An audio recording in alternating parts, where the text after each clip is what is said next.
అలా రోజు గడుస్తుండగా ఆకాశం చీకటిగా మారి గట్టి మబ్బులు కమ్ముకున్నాయి. బలమైన ఈదురుగాలులు వీయడం ప్రారంభమైంది. భారీ వర్షం కూడా కురవడం మొదలైంది. ఆ ముగ్గురు చెవిటి శ్యామ్, గుడ్డిరాం మరియు గాడిద పూర్తిగా తడిసిపోయారు. ముందుకు సాగడం వారికి ఎంతో ఇబ్బందిగా మారింది. వారికి వెంటనే ఆశ్రయం అవసరమైంది. చెవిటి శ్యామ్ దూరంలో ఒక పాత శిథిలమైన కోట అవశేషాలను గమనించాడు. రామన్న, దగ్గరలో ఒక పాడైన కోట కనిపిస్తోంది. త్వరగా ఆ కోట వైపు వెళ్దాం. ఈ భారీ తుఫాను మనల్ని మింగేయవచ్చు. మరే మార్గం లేకపోవడంతో తుఫాను నుంచి తప్పించుకోవడానికి వారు వెంటనే ఆ కోట లోపలికి పరిగెత్తారు.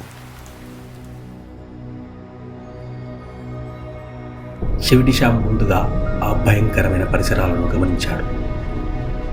ఆ కోట పూర్తిగా శిథిలావస్థలో ఉంది. దాని గదులంతా మనుషుల పుర్రెలను ఎముకలతో నిండి ఉన్నాయి. మరియు చల్లని రాతి గోడల మధ్య భయంకరమైన నిశ్శబ్దం మారుమోగుతోంది. గుడ్డిరామన్న, ఇది ఒక రాక్షసుని కోట అయి ఉండొచ్చు. ఇది ప్రమాదకరంగా కనిపిస్తోంది.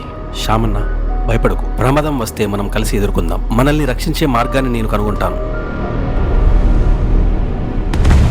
భయం వారిని చుట్టుముట్టింది. కానీ గుడ్డిరాం మాత్రం ప్రశాంతంగానే ఉన్నాడు. కొద్దిసేపటి తర్వాత గుడ్డిరాం కోట వైపు భారీ అడుగుల శబ్దాలను విన్నాడు. ప్రతి అడుగులో నీల కంపిస్తున్నట్లుగా అనిపించింది. భయంతో ఏదో వారి వైపు వస్తుందని అతను చెవిటి శ్యామ్కు సంకేతం ద్వారా హెచ్చరించాడు. కొద్ది క్షణాల తర్వాత కోట గోడ వెలుపల నుంచి ఒక భయంకరమైన స్వరం గర్జించింది.